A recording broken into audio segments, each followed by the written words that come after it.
Më datën 16 maj, asteroidi Ceres do të hyjë në shenjën e Dashit, duke ndezur kështu një kapitull të guximshëm, të ri, gjallërues në mënyrën se si ne kujdesemi për veten edhe për të tjerët.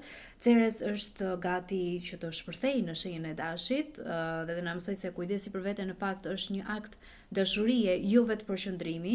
Nga 16 maj deri më 15 mars të 2026 do të qëndroj asteroidi Ceres në Dash dhe do na inkurajoj pa u penduar që të vendosim veten para gjithë gjërave të tjera, në vend parë, pra të rimarrim ato nevojat tona, të ushqejmë individualitetin ton.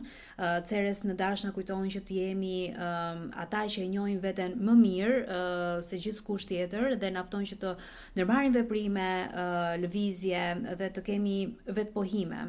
Qoftë duke u angazhuar kështu në një qëllim të ri shëndetësor, aktivitet fizik, duke ndjekur një pasion, një hobi, nuk e di çfarë do gjë që neve na përmbush edhe na kënaq shpirtërisht. Ky tranzit na sfidon në fakt që të mbrojmë energjinë tonë. Ceres në Dash do inkurajoj trimërinë, fillimet e reja, pavarësinë edhe inicimet pasionante.